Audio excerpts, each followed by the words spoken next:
Assalamualaikum warahmatullahi wabarakatuh. Selamat malam bagi para pendengar setia kisah misteri di channel Shyfeless Mystery, serta pembaca yang setia di shyfeless.com.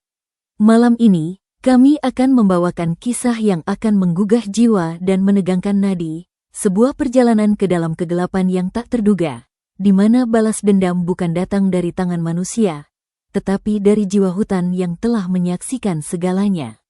Bayangkan, Anda ditinggalkan di tengah hutan sunyi, saat perut Anda membuncit, di saat Anda paling butuh perlindungan. Itulah yang dialami seorang wanita bernama Lita, yang diperdaya oleh orang terdekatnya. Namun, hutan itu bukanlah tempat mati bagi Lita. Di sana, dia menemukan kekuatan tak terduga, dan kini dia kembali untuk menagih hutang darah. Siapakah yang akan bertemu dengan bayangannya malam ini? Dan bagaimana hutan yang menjadi saksi bisu kini menjadi eksekutor terdosa? Mari kita ikuti kisahnya. Hutan itu sunyi kembali setelah deru mobil yang membawaku pergi lenyap di telan malam. Angin dingin masih bertiup, membawa bau tanah basah dan dedaunan kering yang mengingatkan aku pada aroma kematian. Aku, Lita, berdiri di bawah pohon besar tempat suami dan ibu mertuaku membuangku malam itu, tepat saat perutku membuncit 9 bulan. Mereka pikir aku akan mati di sini, hilang tanpa jejak, seolah tak pernah ada dalam hidup mereka. Demi harta seorang janda kaya, mereka tega melempar darah daging sendiri seperti sampah. Tapi mereka salah besar. 3 tahun telah berlalu. Malam ini, langit kembali gelap seperti malam itu. Namun kali ini, aku tidak lagi sendirian dan lemah. Di belakangku, ribuan cahaya samar penjaga hutan yang dulu melindungiku bergerak serempak, menjadi saksi dan pengawalku. Mereka bukan manusia, bukan pula binatang. Mereka adalah entitas yang telah hidup di hutan ini jauh sebelum manusia datang. Entitas yang menganggap aku sebagai bagian dari mereka setelah aku melahirkan anakku di bawah tanah, di antara akar-akar pohon tua ini. Pakaianku putih bersih namun bernoda debu perjalanan. Wajahku teduh tapi matanya menyimpan bara api yang tak pernah padam. Api itu bukan hanya dari rasa sakit fisik saat melahirkan tanpa bantuan, bukan hanya dari rasa lapar selama 3 hari pertama di hutan, bukan hanya dari rasa dingin yang menusuk tulang saat aku berusaha menjaga bayi kecilku agar tetap hidup.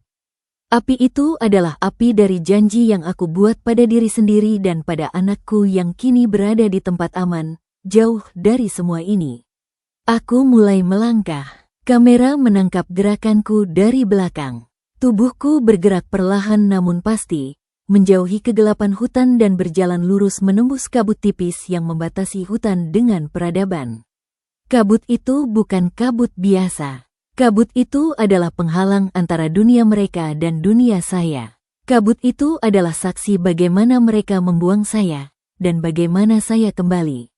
Langkah demi langkah, aku makin mendekat ke arah depan, ke arah rumah mewah yang kini mereka tempati dengan harta yang dicuri dari penderitaanku. Harta itu adalah warisan dari ibu saya yang meninggal dunia, warisan yang seharusnya menjadi milik saya dan anak saya. Warisan yang mereka mengaku sebagai milik mereka setelah membuang saya dan membuat dokumen palsu bahwa saya telah meninggal dunia. Di kejauhan, siluet rumah besar itu mulai terlihat.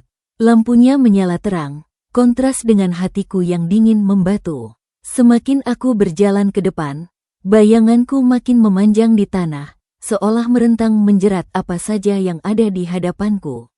Bayangan itu bukan hanya bayangan tubuh saya. Bayangan itu mengandung sesuatu yang lain, sesuatu yang saya bawa dari hutan, sesuatu yang telah menjadi bagian dari saya setelah 3 tahun di sana.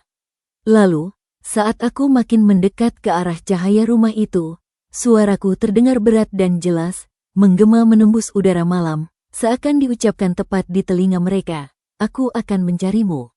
Kalimat itu bukan sekadar ancaman, itu janji. Janji yang kupupuk setiap malam saat aku melahirkan dalam kesakitan, setiap pagi saat aku berjuang bertahan hidup, dan setiap detik saat aku melihat wajah anakku yang tumbuh sehat meski awalnya tak diinginkan ayahnya.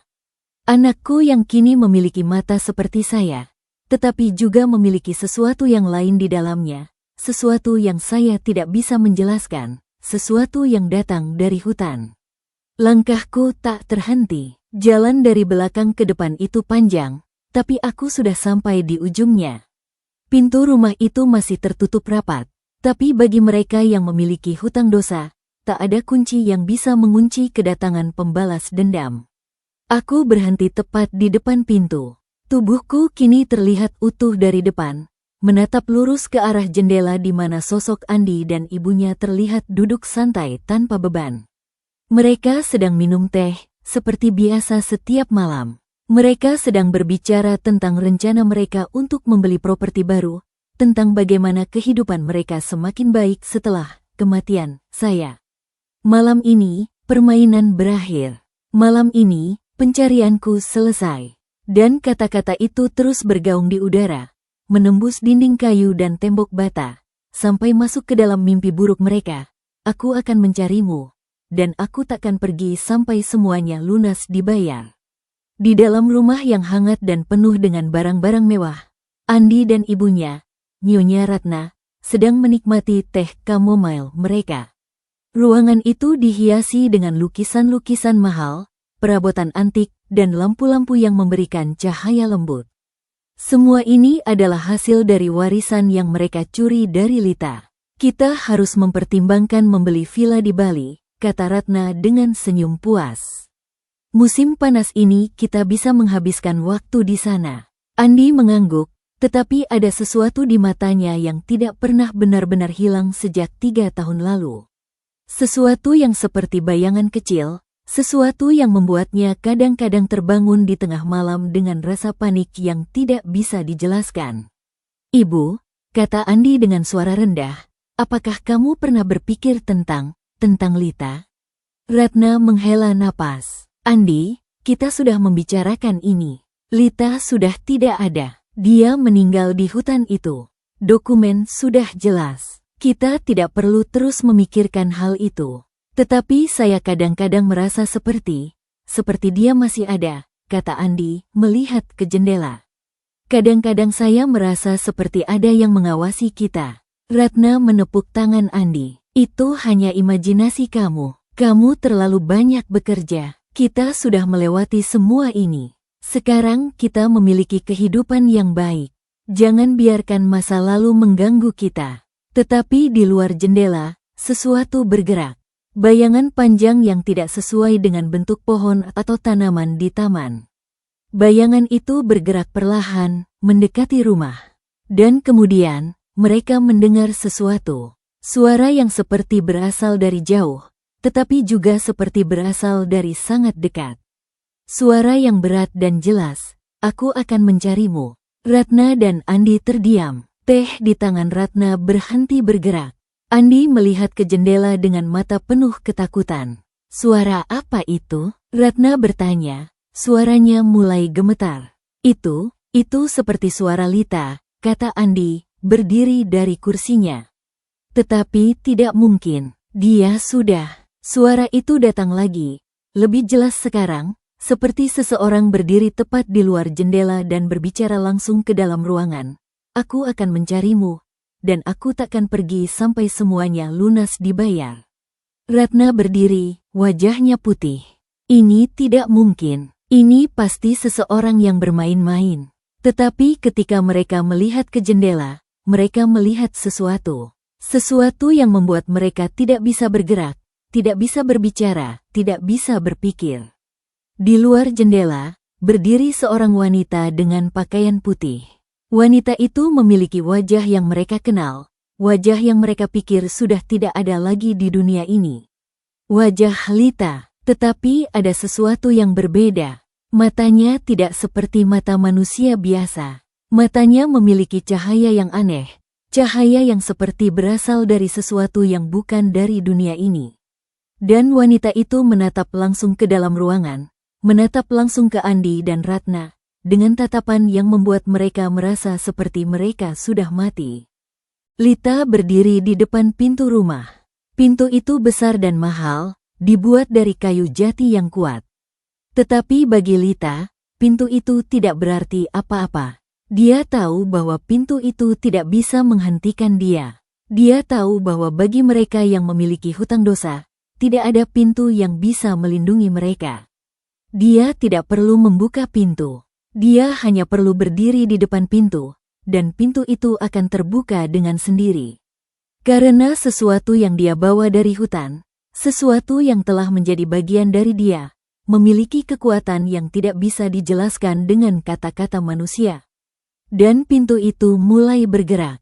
Tidak ada tangan yang menyentuhnya, tidak ada kunci yang dibuka, tetapi pintu itu mulai terbuka perlahan, seperti ada angin yang kuat mendorongnya dari luar.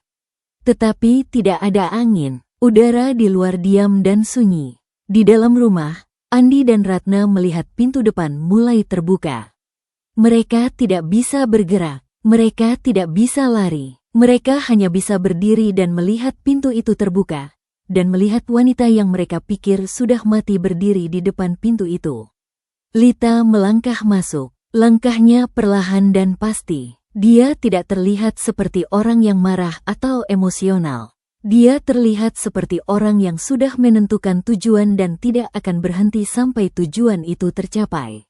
Ruangan yang hangat dan mewah menjadi dingin ketika Lita masuk. Lampu-lampu mulai redup, seperti energi listrik di rumah itu mulai berkurang. Lukisan-lukisan di dinding mulai terlihat berbeda, seperti ada bayangan di dalam lukisan-lukisan itu yang bergerak. Lita, kata Andi, suaranya gemetar. Kamu masih hidup? Lita tidak langsung menjawab. Dia melihat ruangan itu, melihat semua barang-barang mewah yang seharusnya menjadi milik dia dan anaknya. Dia melihat kehidupan yang mereka memiliki setelah membuang dia seperti sampah. 3 tahun, kata Lita akhirnya, suaranya tidak seperti suara manusia biasa.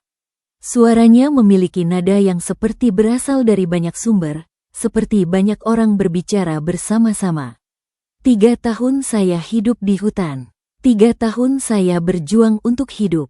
3 tahun saya menjaga anak kita agar tetap hidup.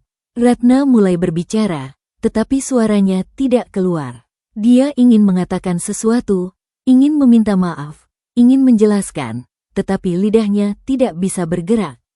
Dia hanya bisa berdiri dan melihat wanita yang dia pernah anggap sebagai anak, wanita yang dia pernah membuang ke hutan untuk mati. Anak kita, kata Lita, melihat langsung ke Andi. Anak yang kamu tidak ingin. Anak yang kamu pikir akan mengganggu rencana kamu untuk mendapatkan harta. Anak itu sekarang hidup, dia sehat, dia kuat, dan dia memiliki sesuatu yang kamu tidak akan pernah memiliki. Andi merasa seperti ada sesuatu yang menekan jantungnya. Dia merasa seperti ada tangan yang besar menekan tubuhnya, membuatnya tidak bisa bergerak, tidak bisa berbicara, tidak bisa berpikir. Kamu pikir saya akan mati di hutan? Kata Lita, sekarang melihat ke Ratna. Kamu pikir saya akan hilang tanpa jejak? Kamu pikir kamu bisa hidup dengan tenang setelah membuang saya seperti sampah? Ratna akhirnya bisa berbicara, tetapi suaranya kecil dan gemetar. Lita, kita tidak bermaksud. Tidak bermaksud, kata Lita, suaranya sekarang lebih keras, lebih berat. Kamu membuang saya di hutan ketika saya 9 bulan hamil. Kamu membuang saya tanpa makanan, tanpa air, tanpa bantuan. Kamu membuang saya untuk mati. Dan kamu mengatakan kamu tidak bermaksud? Ruangan menjadi lebih dingin. Lampu-lampu sekarang sangat redup, seperti hanya ada sedikit cahaya di ruangan itu. Dan di bayangan-bayangan di ruangan, sesuatu mulai bergerak. Sesuatu yang seperti bentuk manusia, tetapi tidak utuh. Sesuatu yang seperti berasal dari hutan. Malam ini, kata Lita, semuanya akan berakhir. Malam ini, kamu akan membayar semua yang kamu lakukan. Malam ini, kamu akan tahu apa artinya dibuang seperti sampah. Di ruangan yang sekarang hampir gelap, bayangan-bayangan mulai bergerak dengan sendiri. Bayangan-bayangan itu bukan hanya bayangan dari benda di ruangan. Bayangan-bayangan itu memiliki bentuk sendiri, memiliki kehidupan sendiri.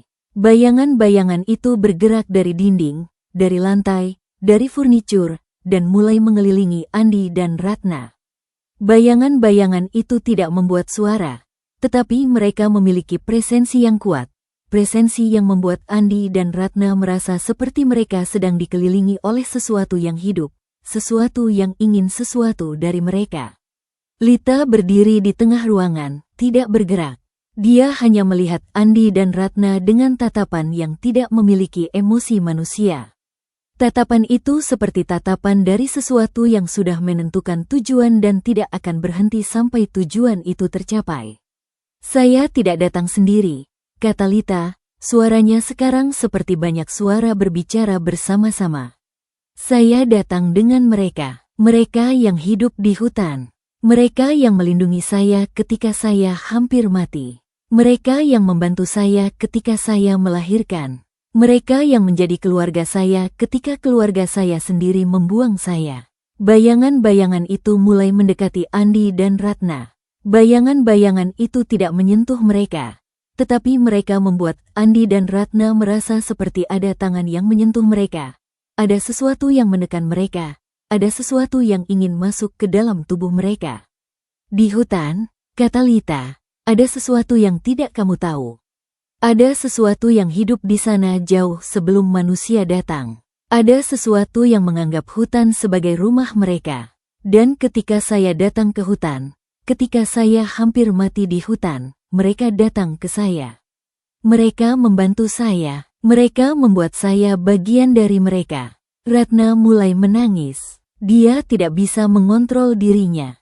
Dia merasa seperti ada sesuatu yang masuk ke dalam pikirannya. Sesuatu yang membuatnya melihat gambar-gambar yang tidak ingin dia lihat. Gambar-gambar tentang Lita di hutan. Tentang Lita melahirkan tanpa bantuan. Tentang Lita berjuang untuk hidup dengan bayi kecil di tangan. Kamu melihat sekarang, kata Lita, suaranya sekarang langsung ke Ratna. Kamu melihat apa yang kamu lakukan? Kamu melihat bagaimana saya berjuang untuk hidup? Kamu melihat bagaimana saya melahirkan anak kita di bawah tanah, di antara akar-akar pohon? Andi juga mulai melihat gambar-gambar. Dia melihat gambar tentang bayi kecil yang berjuang untuk hidup, tentang Lita yang berusaha memberikan makanan kepada bayi itu dengan apa yang dia bisa temukan di hutan, tentang Lita yang tidak pernah berhenti berjuang meskipun dia sendiri hampir mati. Dan kamu, kata Lita, sekarang melihat ke Andi, kamu hidup dengan tenang di rumah ini. Kamu menggunakan harta yang seharusnya menjadi milik saya dan anak saya. Kamu berpikir tentang villa di Bali. Kamu berpikir tentang kehidupan yang baik.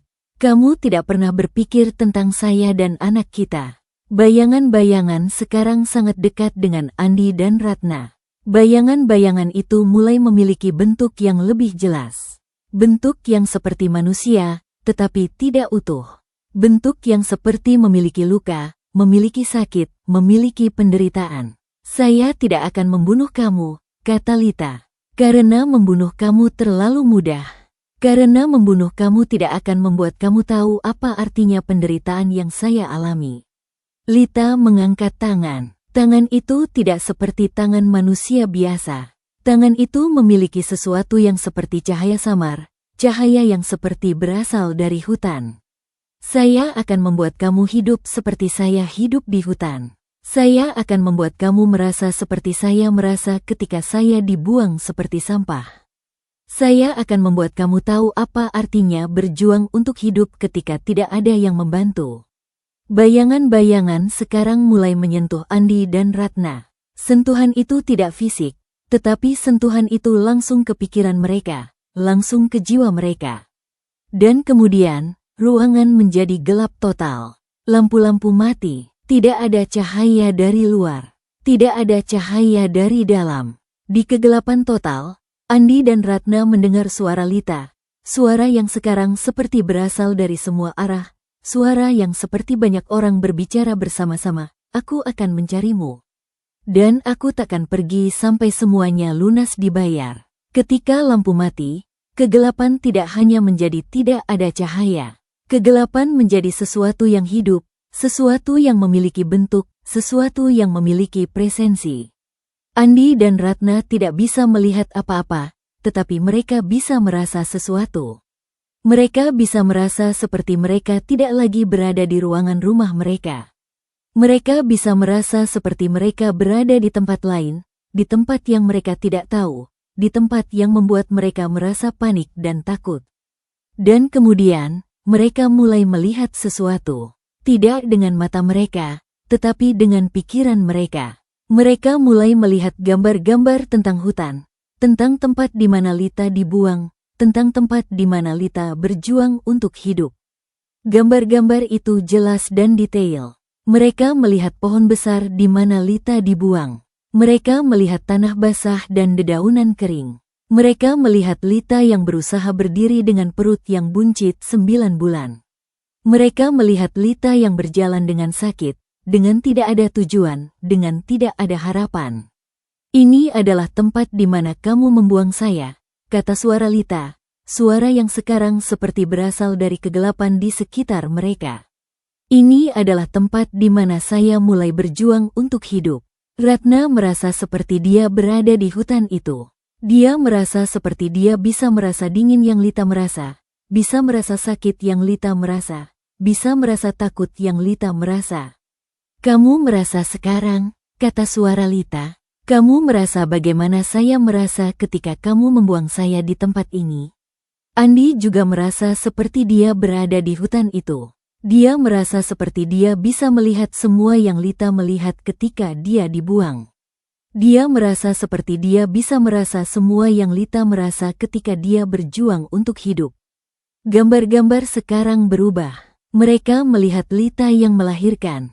Mereka melihat Lita yang berusaha melahirkan bayi tanpa bantuan, tanpa pengetahuan, tanpa alat. Mereka melihat Lita yang berjuang dengan sakit yang tidak bisa dijelaskan, dengan darah yang banyak, dengan tidak ada harapan untuk hidup. Dan ini, kata suara Lita, adalah bagaimana saya melahirkan anak kita. Ini adalah bagaimana saya berjuang untuk menjaga anak kita agar tetap hidup ketika saya sendiri hampir matilah. Ratna dan Andi merasa seperti mereka bisa merasa sakit itu. Mereka merasa seperti mereka bisa merasa darah itu. Mereka merasa seperti mereka bisa merasa tidak ada harapan itu. Gambar-gambar terus berubah. Mereka melihat Lita yang berusaha memberikan makanan kepada bayi dengan apa yang dia bisa temukan di hutan. Mereka melihat Lita yang berusaha menjaga bayi agar tetap hangat di udara dingin hutan. Mereka melihat Lita yang tidak pernah berhenti meskipun dia sendiri hampir mati. 3 tahun, kata suara Lita. 3 tahun saya hidup seperti ini. 3 tahun saya berjuang seperti ini. 3 tahun saya tidak memiliki rumah, tidak memiliki makanan yang cukup, tidak memiliki kehidupan yang baik. Kegelapan di sekitar mereka mulai memiliki bentuk. Bentuk yang seperti pohon, seperti tanah, seperti hutan. Bentuk yang membuat mereka merasa seperti mereka benar-benar berada di hutan, bukan di rumah mereka. Dan kamu, kata suara Lita, sekarang lebih keras, lebih berat, kamu hidup dengan tenang di rumah ini. Kamu menggunakan harta saya, kamu berpikir tentang villa di Bali. Kamu tidak pernah berpikir tentang saya dan anak kita. Ratna mulai berbicara, tetapi suaranya tidak keluar. Dia ingin mengatakan bahwa dia sorry, bahwa dia regret, bahwa dia ingin meminta maaf, tetapi dia tidak bisa. Kegelapan di sekitar membuatnya tidak bisa berbicara, tidak bisa bergerak, tidak bisa berpikir dengan jelas. Andi juga ingin mengatakan sesuatu, tetapi dia juga tidak bisa. Dia merasa seperti ada sesuatu yang menekan dia, sesuatu yang membuatnya tidak bisa berbicara, tidak bisa bergerak. Kamu tidak perlu mengatakan apa-apa, kata suara Lita. Kamu sudah mengatakan semua dengan tindakan kamu 3 tahun lalu. Kamu sudah mengatakan bahwa saya tidak berarti apa-apa untuk kamu. Kamu sudah mengatakan bahwa anak kita tidak berarti apa-apa untuk kamu. Kegelapan sekarang mulai memiliki cahaya samar. Cahaya yang seperti cahaya dari sesuatu yang hidup di hutan. Cahaya yang seperti cahaya dari entitas yang Lita bicarakan. Cahaya samar itu mulai membentuk gambar-gambar di sekitar Andi dan Ratna. Gambar-gambar tentang kehidupan mereka selama 3 tahun. Gambar-gambar tentang mereka menggunakan harta Lita, tentang mereka hidup dengan tenang, tentang mereka berpikir tentang villa di Bali. Lihat, kata suara Lita. Lihat bagaimana kamu hidup ketika saya berjuang untuk hidup. Lihat bagaimana kamu menggunakan harta saya ketika saya tidak memiliki makanan yang cukup. Lihat bagaimana kamu berpikir tentang villa di Bali ketika saya tidak memiliki rumah. Gambar-gambar itu jelas dan detail. Mereka melihat semua yang mereka lakukan selama 3 tahun, semua yang mereka memiliki, semua yang mereka nikmati. Kegelapan yang memiliki bentuk mulai menjadi lebih jelas. Bentuk itu bukan hanya gambar di pikiran mereka. Bentuk itu menjadi fisik di sekitar mereka. Andi dan Ratna merasa seperti mereka tidak lagi berada di ruangan rumah mereka. Mereka merasa seperti mereka berada di hutan di mana Lita dibuang 3 tahun lalu. Di sekitar mereka bisa melihat pohon-pohon. Mereka bisa merasa tanah basah di bawah kaki mereka. Mereka bisa merasa dingin udara hutan. Mereka bisa merasa bau tanah basah dan dedaunan kering. Tetapi mereka masih berada di rumah mereka.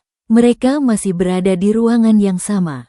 Tetapi ruangan itu sekarang terlihat seperti hutan. Pohon-pohon tumbuh dari lantai, dari dinding, dari furnitur. Tanah basah ada di bawah kaki mereka. Dedaunan kering ada di sekitar mereka. Ini adalah hutan di mana kamu membuang saya, kata suara Lita, suara yang sekarang seperti berasal dari semua arah di hutan ini. Ini adalah hutan di mana saya mulai berjuang untuk hidup. Ratna melihat ke sekitar. Dia melihat pohon besar yang sama dengan pohon di mana mereka membuang Lita. Dia melihat tanah yang sama, dedaunan yang sama, udara yang sama. Kamu merasa sekarang, kata suara Lita, kamu merasa bagaimana saya merasa ketika kamu membuang saya di tempat ini. Andi juga melihat ke sekitar. Dia melihat semua yang Ratna melihat. Dia merasa semua yang Ratna merasa. Dia merasa seperti dia benar-benar berada di hutan itu, bukan di rumahnya. Dan kemudian, mereka melihat Lita. Lita berdiri di depan pohon besar, dengan perut yang buncit 9 bulan. Lita terlihat sakit, terlihat takut, terlihat tidak memiliki harapan. Lihat saya, kata Lita yang berdiri di depan pohon besar. Lihat bagaimana saya ketika kamu membuang saya. Lihat bagaimana saya berusaha berdiri dengan perut yang buncit 9 bulan. Lihat bagaimana saya berusaha berjalan dengan sakit, dengan tidak ada tujuan, dengan tidak ada harapan. Ratna dan Andi tidak bisa bergerak. Mereka hanya bisa berdiri dan melihat Lita di depan pohon besar. Mereka bisa merasa semua yang Lita merasa pada saat itu. Mereka bisa merasa sakit, takut, tidak memiliki harapan. Gambar itu berubah. Mereka melihat Lita yang mulai berjalan. Lita berjalan dengan sakit, dengan tidak ada tujuan. Lita berjalan dengan perut yang buncit, dengan tidak ada makanan, dengan tidak ada air. Dan ini, kata suara Lita, adalah bagaimana saya mulai berjuang untuk hidup. Ini adalah bagaimana saya berusaha mencari tempat yang aman, mencari makanan, mencari air. Ratna merasa seperti dia bisa merasa semua yang Lita merasa pada saat itu. Dia merasa seperti dia bisa merasa sakit yang Lita merasa lapar yang Lita merasa takut yang Lita merasa. Andi juga merasa seperti dia bisa merasa semua itu. Dia merasa seperti dia bisa merasa tidak ada harapan yang Lita merasa tidak ada tujuan yang Lita merasa tidak ada bantuan yang Lita merasa. Gambar terus berubah. Mereka melihat Lita yang melahirkan. Mereka melihat Lita yang berusaha melahirkan bayi tanpa bantuan. Mereka melihat Lita yang berjuang dengan sakit yang tidak bisa dijelaskan. Dan ini, kata suara Lita, suaranya sekarang memiliki nada sakit, adalah bagaimana saya melahirkan anak kita. Ini adalah bagaimana saya berjuang untuk menjaga anak kita agar tetap hidup ketika saya sendiri hampir mati. Ratna dan Andi merasa seperti mereka bisa merasa sakit itu. Mereka merasa seperti mereka bisa merasa darah itu. Mereka merasa seperti mereka bisa merasa tidak ada bantuan itu. Gambar terus berubah. Mereka melihat Lita yang berusaha memberikan makanan kepada bayi dengan apa yang dia bisa temukan di hutan. Mereka melihat Lita yang berusaha menjaga bayi agar tetap hangat. 3 tahun, kata suara Lita. 3 tahun saya hidup seperti ini. 3 tahun saya berjuang seperti ini. Hutan di sekitar mereka mulai memiliki cahaya samar. Cahaya yang seperti cahaya dari entitas yang hidup di hutan. Cahaya yang mulai membentuk gambar-gambar tentang entitas itu. Entitas itu tidak seperti manusia, tidak seperti binatang. Entitas itu memiliki bentuk yang tidak bisa dijelaskan dengan kata-kata manusia. Entitas itu memiliki cahaya samar, memiliki presensi yang kuat. Dan mereka, kata suara Lita, adalah mereka yang hidup di hutan. Mereka yang melindungi saya ketika saya hampir mati. Mereka yang membantu saya ketika saya melahirkan. Mereka yang menjadi keluarga saya ketika keluarga saya sendiri membuang saya. Entitas itu mulai mendekati Andi dan Ratna. Entitas itu tidak menyentuh mereka secara fisik, tetapi mereka membuat Andi dan Ratna merasa seperti ada sesuatu yang menyentuh mereka. Ada sesuatu yang masuk ke dalam mereka. Kamu akan hidup seperti saya hidup di hutan, kata suara Lita. Kamu akan merasa seperti saya merasa ketika saya dibuang seperti sampah. Kamu akan tahu apa artinya berjuang untuk hidup ketika tidak ada yang membantu. Hutan di sekitar mereka mulai berubah lagi. Mereka mulai merasa seperti mereka tidak hanya melihat gambar-gambar, tetapi mereka benar-benar mengalami semua yang Lita mengalami. Mereka mulai merasa sakit yang Lita merasa. Mereka mulai merasa lapar yang Lita merasa. Mereka mulai merasa takut yang Lita merasa. Mereka mulai merasa tidak ada harapan yang Lita merasa. Dan mereka tahu bahwa mereka tidak bisa lari dari ini. Mereka tahu bahwa mereka harus mengalami semua ini. Mereka tahu bahwa mereka harus membayar semua yang mereka lakukan. Hutan di dalam ruangan terus berubah. Tidak hanya menjadi tempat di mana Lita dibuang, tetapi menjadi tempat di mana Lita hidup selama 3 tahun. Andi dan Ratna tidak hanya melihat gambar-gambar. Mereka mengalami semua yang Lita mengalami. Mereka merasa sakit yang Lita merasa ketika melahirkan.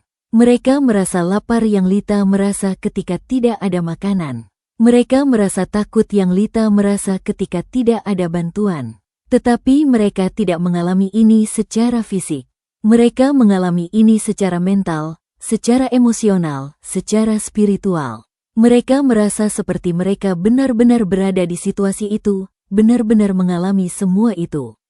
Kamu merasa sekarang, kata suara Lita, suara yang sekarang seperti berasal dari semua arah di hutan ini.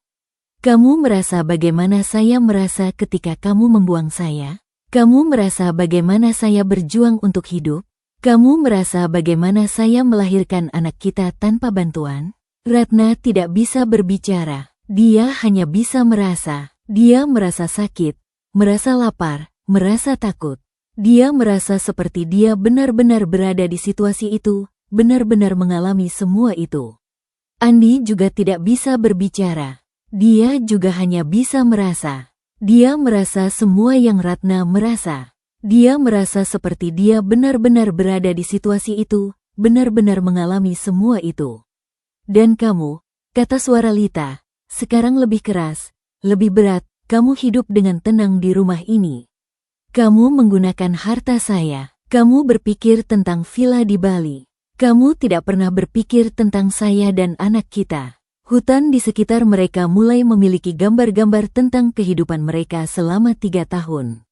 Gambar-gambar tentang mereka menggunakan harta Lita, tentang mereka hidup dengan tenang, tentang mereka berpikir tentang villa di Bali. Lihat, kata suara Lita. Lihat bagaimana kamu hidup ketika saya berjuang untuk hidup. Lihat bagaimana kamu menggunakan harta saya ketika saya tidak memiliki makanan yang cukup. Lihat bagaimana kamu berpikir tentang villa di Bali ketika saya tidak memiliki rumah. Gambar-gambar itu jelas dan detail.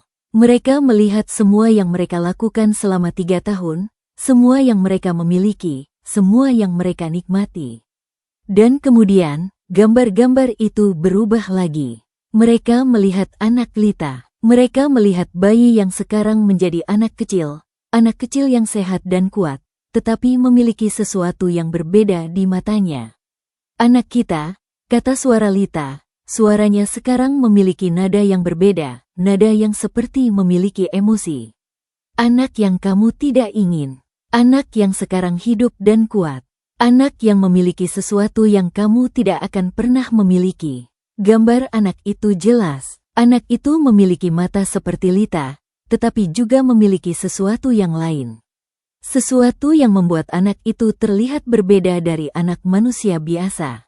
Dan anak ini, kata suara Lita, akan hidup dengan baik. Anak ini akan memiliki kehidupan yang baik. Anak ini akan memiliki semua yang seharusnya menjadi milik dia dan saya. Ratna merasa seperti dia bisa melihat anak itu dengan jelas. Dia bisa melihat mata anak itu, bisa melihat cahaya di mata anak itu, bisa melihat sesuatu yang berbeda di anak itu. Tetapi kamu, kata suara Lita, suaranya kembali berat dan jelas, kamu tidak akan memiliki kehidupan yang baik. Kamu akan hidup seperti saya hidup di hutan. Kamu akan merasa seperti saya merasa ketika saya dibuang seperti sampah. Kamu akan tahu apa artinya berjuang untuk hidup ketika tidak ada yang membantu. Hutan di sekitar mereka mulai berubah lagi. Mereka mulai merasa seperti mereka tidak hanya mengalami semua yang Lita mengalami, tetapi mereka akan terus mengalami semua itu. Mereka akan terus merasa sakit, merasa lapar, merasa takut. Mereka akan terus merasa tidak ada harapan. Kamu tidak akan mati, kata suara Lita. Kamu akan hidup. Kamu akan hidup dengan sakit, dengan lapar, dengan takut. Kamu akan hidup dengan tidak ada harapan. Andi merasa seperti dia tidak bisa menerima ini. Dia merasa seperti dia ingin lari, ingin keluar dari ini, ingin kembali ke kehidupan sebelumnya. Tetapi dia tidak bisa. Hutan di sekitar membuatnya tidak bisa bergerak, tidak bisa lari, tidak bisa keluar.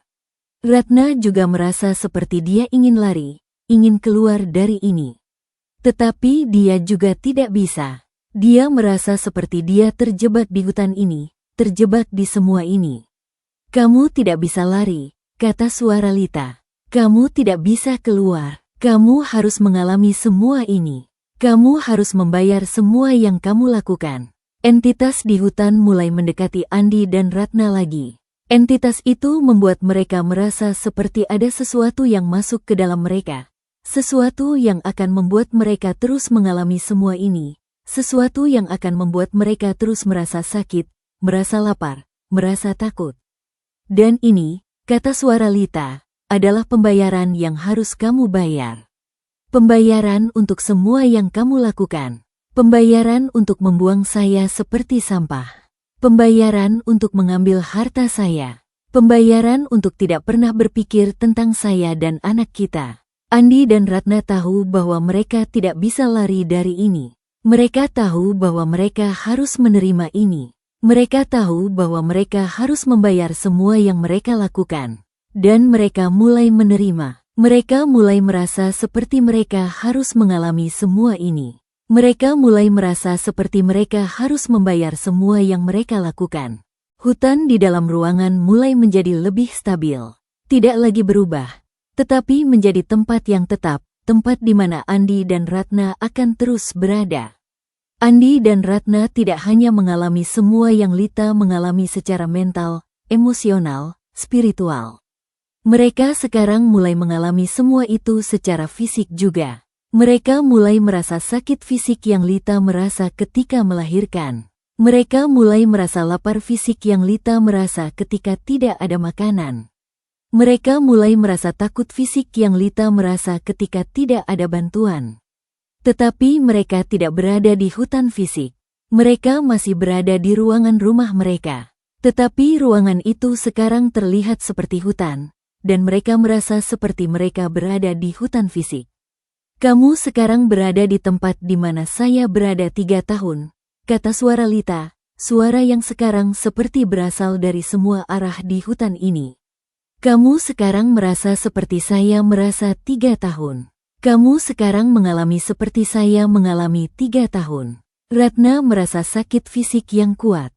Dia merasa seperti dia melahirkan. Seperti dia berjuang dengan sakit yang tidak bisa dijelaskan, seperti dia berusaha melahirkan bayi tanpa bantuan. Andi juga merasa sakit fisik yang kuat. Dia merasa seperti dia bisa merasa semua sakit yang Ratna merasa, seperti dia bisa merasa semua sakit yang Lita merasa 3 tahun lalu. Dan kamu akan terus merasa ini, kata suara Lita. Kamu akan terus merasa sakit, merasa lapar, merasa takut. Kamu akan terus merasa tidak ada harapan. Entitas di hutan mulai menjadi lebih jelas. Entitas itu tidak hanya cahaya samar, tetapi memiliki bentuk yang lebih jelas, bentuk yang seperti ingin menyentuh Andi dan Ratna secara fisik. Entitas itu mulai menyentuh Andi dan Ratna. Sentuhan itu fisik, sentuhan itu membuat mereka merasa sakit fisik yang lebih kuat, merasa lapar fisik yang lebih kuat, merasa takut fisik yang lebih kuat. Kamu tidak akan mati, kata suara Lita lagi. Kamu akan hidup dengan semua ini. Kamu akan hidup dengan sakit, dengan lapar, dengan takut. Kamu akan hidup dengan tidak ada harapan. Andi merasa seperti dia ingin mati. Dia merasa seperti dia tidak bisa menerima ini, tidak bisa hidup dengan ini. Tetapi dia tidak bisa mati. Dia harus hidup dengan semua ini. Ratna juga merasa seperti dia ingin mati. Dia juga merasa seperti dia tidak bisa menerima ini, tidak bisa hidup dengan ini. Tetapi dia juga tidak bisa mati. Dia juga harus hidup dengan semua ini. Kamu tidak bisa mati, kata suara Lita. Kamu harus hidup. Kamu harus hidup dengan semua ini. Kamu harus membayar semua yang kamu lakukan. Hutan di sekitar mereka mulai memiliki gambar-gambar tentang anak Lita lagi. Gambar-gambar tentang anak yang sehat dan kuat. Anak yang memiliki kehidupan yang baik. Anak yang memiliki semua yang seharusnya menjadi milik dia dan Lita. Dan anak ini, kata suara Lita, suaranya sekarang memiliki nada yang berbeda lagi, nada yang seperti memiliki harapan, akan hidup dengan baik. Anak ini akan memiliki kehidupan yang baik. Anak ini akan memiliki semua yang seharusnya menjadi milik dia dan saya. Gambar anak itu jelas dan detail. Anak itu terlihat sehat, terlihat kuat, terlihat memiliki kehidupan yang baik. Tetapi kamu, kata suara Lita, suaranya kembali berat dan jelas, kamu tidak akan memiliki kehidupan yang baik. Kamu akan hidup dengan semua ini. Kamu akan hidup dengan sakit, dengan lapar, dengan takut. Kamu akan hidup dengan tidak ada harapan. Andi dan Ratna tahu bahwa mereka tidak bisa lari dari ini. Mereka tahu bahwa mereka harus menerima ini. Mereka tahu bahwa mereka harus membayar semua yang mereka lakukan. Dan mereka mulai menerima secara fisik. Mereka mulai merasa sakit fisik yang terus-menerus. Merasa lapar fisik yang terus-menerus. Merasa takut fisik yang terus-menerus. Dan ini, kata suara Lita, adalah akhir untuk kamu. Tetapi akhir ini tidak berakhir. Kamu akan terus mengalami ini. Kamu akan terus merasa ini. Kamu akan terus hidup dengan ini. Hutan di sekitar mereka mulai menjadi lebih stabil lagi. Tidak lagi berubah, tetapi menjadi tempat yang tetap, tempat di mana mereka akan terus berada, tempat di mana mereka akan terus mengalami semua ini. Andi, Ratna, kata suara Lita, suaranya sekarang seperti suara manusia biasa, suara yang mereka kenal, suara yang mereka pikir sudah tidak ada lagi di dunia ini. Kamu membuang saya seperti sampah. Kamu mengambil harta saya. Kamu tidak pernah berpikir tentang saya dan anak kita. Dan sekarang, kamu akan membayar semua itu. Kamu akan membayar dengan hidup seperti saya hidup. Kamu akan membayar dengan merasa seperti saya merasa. Kamu akan membayar dengan mengalami seperti saya mengalami. Suara itu kemudian menghilang. Suara Lita menghilang dari hutan ini. Tetapi hutan ini tetap ada. Dan Andi dan Ratna tetap berada di hutan ini, tetap mengalami semua ini, tetap merasa semua ini. Dan mereka tahu bahwa ini adalah akhir untuk mereka. Tetapi akhir ini tidak berakhir. Mereka akan terus mengalami ini. Mereka akan terus merasa ini. Mereka akan terus hidup dengan ini. Setelah suara Lita menghilang, hutan di dalam ruangan mulai berubah lagi. Tidak lagi menjadi hutan yang jelas, tetapi mulai kembali menjadi kegelapan. Kegelapan itu tidak hanya tidak ada cahaya. Kegelapan itu menjadi sesuatu yang hidup, sesuatu yang memiliki bentuk, sesuatu yang memiliki presensi. Andi dan Ratna masih merasa sakit fisik, masih merasa lapar fisik, masih merasa takut fisik. Tetapi mereka tidak lagi melihat hutan. Mereka tidak lagi melihat gambar-gambar. Mereka hanya melihat kegelapan. Kegelapan itu memiliki bentuk yang seperti ingin menyentuh mereka, bentuk yang seperti ingin masuk ke dalam mereka. Kegelapan itu membuat mereka merasa seperti mereka tidak hanya mengalami semua ini secara fisik, tetapi juga secara mental, emosional, spiritual. Kamu tidak bisa lari dari kegelapan, kata suara yang bukan suara Lita, tetapi suara yang seperti berasal dari kegelapan sendiri. Kamu tidak bisa keluar dari kegelapan. Kamu harus hidup dengan kegelapan. Andi merasa seperti kegelapan itu masuk ke dalam dia. Kegelapan itu membuatnya merasa sakit yang lebih kuat, merasa lapar yang lebih kuat, merasa takut yang lebih kuat. Ratna juga merasa seperti kegelapan itu masuk ke dalam dia. Kegelapan itu membuatnya merasa sakit yang lebih kuat, merasa lapar yang lebih kuat, merasa takut yang lebih kuat. Kegelapan ini adalah kegelapan di mana Lita hidup 3 tahun, kata suara dari kegelapan.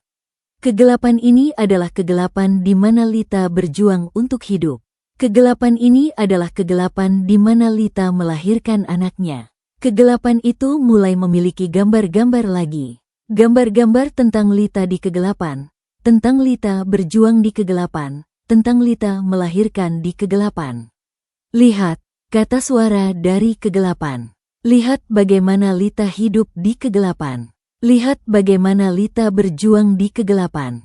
Lihat bagaimana Lita melahirkan di kegelapan. Gambar-gambar itu jelas dan detail. Mereka melihat Lita di kegelapan, melihat Lita berjuang di kegelapan, melihat Lita melahirkan di kegelapan. Dan kamu, kata suara dari kegelapan, kamu akan hidup di kegelapan ini. Kamu akan berjuang di kegelapan ini. Kamu akan merasa di kegelapan ini. Kegelapan itu mulai menjadi lebih kuat. Kegelapan itu membuat Andi dan Ratna merasa seperti mereka tidak bisa melihat apa-apa, tidak bisa merasa apa-apa kecuali kegelapan. Kamu tidak akan mati, kata suara dari kegelapan lagi. Kamu akan hidup di kegelapan ini. Kamu akan hidup dengan sakit, dengan lapar, dengan takut. Kamu akan hidup dengan tidak ada harapan. Andi merasa seperti dia tidak bisa menerima ini lagi. Dia merasa seperti dia ingin mati, ingin keluar dari ini. Tetapi dia tidak bisa. Kegelapan membuatnya tidak bisa mati, tidak bisa keluar. Ratna juga merasa seperti dia tidak bisa menerima ini lagi. Dia juga merasa seperti dia ingin mati, ingin keluar dari ini. Tetapi dia juga tidak bisa. Kegelapan membuatnya tidak bisa mati, tidak bisa keluar. Kamu tidak bisa mati, kata suara dari kegelapan. Kamu harus hidup di kegelapan ini. Kamu harus membayar semua yang kamu lakukan. Kegelapan itu mulai memiliki cahaya samar lagi. Cahaya yang seperti cahaya dari entitas yang hidup di hutan. Cahaya yang seperti cahaya dari sesuatu yang bukan dari dunia ini. Cahaya samar itu mulai membentuk gambar-gambar tentang entitas itu. Entitas itu tidak seperti manusia, tidak seperti binatang. Entitas itu memiliki bentuk yang tidak bisa dijelaskan dengan kata-kata manusia. Dan mereka, kata suara dari kegelapan, adalah mereka yang hidup di kegelapan. Mereka yang melindungi Lita ketika Lita hampir mati. Mereka yang membantu Lita ketika Lita melahirkan. Mereka yang menjadi keluarga Lita ketika keluarga Lita sendiri membuang Lita. Entitas itu mulai mendekati Andi dan Ratna lagi. Entitas itu membuat mereka merasa seperti ada sesuatu yang masuk ke dalam mereka. Sesuatu yang akan membuat mereka terus hidup di kegelapan ini. Sesuatu yang akan membuat mereka terus merasa sakit, merasa lapar, merasa takut. Kamu akan hidup dengan mereka, kata suara dari kegelapan. Kamu akan hidup di kegelapan dengan mereka. Kamu akan merasa sakit, merasa lapar, merasa takut dengan mereka. Andi dan Ratna tahu bahwa mereka tidak bisa lari dari ini. Mereka tahu bahwa mereka harus menerima ini. Mereka tahu bahwa mereka harus membayar semua yang mereka lakukan. Dan mereka mulai menerima secara total. Mereka mulai merasa seperti mereka harus hidup di kegelapan ini, harus hidup dengan entitas ini, harus hidup dengan sakit, dengan lapar, dengan takut. Dan ini, kata suara dari kegelapan, adalah akhir untuk kamu. Tetapi akhir ini tidak berakhir. Kamu akan terus hidup di kegelapan ini. Kamu akan terus merasa sakit, merasa lapar, merasa takut. Kamu akan terus hidup dengan tidak ada harapan. Kegelapan kemudian menjadi lebih stabil. Tidak lagi berubah, tetapi menjadi sesuatu yang tetap. Sesuatu di mana Andi dan Ratna akan terus berada. Sesuatu di mana mereka akan terus hidup. Dan di kegelapan itu, mereka mendengar suara lagi. Suara yang bukan suara Lita, bukan suara dari kegelapan, tetapi suara yang seperti banyak suara berbicara bersama-sama, suara yang seperti berasal dari entitas di kegelapan. Aku akan mencarimu. Dan aku takkan pergi sampai semuanya lunas dibayar. Suara itu kemudian menghilang, tetapi kegelapan tetap ada. Dan Andi dan Ratna tetap berada di kegelapan itu, tetap hidup di kegelapan itu, tetap merasa sakit, merasa lapar, merasa takut di kegelapan itu. Dan mereka tahu bahwa ini adalah akhir untuk mereka. Tetapi akhir ini tidak berakhir. Mereka akan terus hidup di kegelapan ini. Mereka akan terus merasa sakit, merasa lapar, merasa takut di kegelapan ini. Mereka akan terus hidup dengan tidak ada harapan di kegelapan ini. Dan di luar rumah, Lita berdiri lagi di depan pintu. Dia tidak lagi melihat ke dalam rumah. Dia melihat ke hutan di belakangnya, ke tempat di mana dia hidup 3 tahun, ke tempat di mana dia berjuang untuk hidup. Dia kemudian berjalan kembali ke hutan. Langkahnya perlahan dan pasti. Dia tidak terlihat seperti orang yang marah atau emosional. Dia terlihat seperti orang yang sudah menentukan tujuan dan sudah mencapai tujuan itu. Di belakangnya, ribuan cahaya samar penjaga hutan bergerak serempak, menjadi saksi dan pengawalnya lagi. Mereka bukan manusia, bukan pula binatang. Mereka adalah entitas yang telah hidup di hutan ini jauh sebelum manusia datang. Entitas yang menganggap Lita sebagai bagian dari mereka setelah dia melahirkan anaknya di bawah tanah, di antara akar-akar pohon tua ini. Lita berjalan kembali ke hutan, kembali ke tempat di mana dia hidup 3 tahun, kembali ke tempat di mana dia sekarang memiliki keluarga baru, keluarga yang bukan manusia, keluarga yang hidup di hutan. Dan di rumah, Andi dan Ratna tetap berada di kegelapan, tetap hidup di kegelapan, tetap merasa sakit, merasa lapar, merasa takut di kegelapan. Malam ini, permainan berakhir. Malam ini, pencarian Lita selesai. Dan kata-kata itu terus bergaung di udara, menembus dinding kayu dan tembok bata, sampai masuk ke dalam kegelapan di mana Andi dan Ratna sekarang berada. Aku akan mencarimu, dan aku takkan pergi sampai semuanya lunas dibayar. Dan semuanya sudah lunas dibayar. Demikianlah kisah malam ini, tentang balas dendam yang lahir dari penderitaan, tentang hutan yang menjadi saksi dan hakim. Lita telah menuntut keadilan dengan cara yang tak terduga, mengubah pengkhianatan menjadi penyesalan abadi. Semoga kisah ini mengingatkan kita bahwa setiap tindakan pasti membuahkan hasil, baik itu baik atau buruk. Terima kasih telah mendengarkan kisah misteri di channel Shyfeless Mystery dan membaca di shyfeless.com. Jika Anda terkesan, jangan lupa tekan tombol like, tulis komentar, dan bagikan kisah ini ke teman-teman. Sampai jumpa. Wassalamualaikum warahmatullahi wabarakatuh.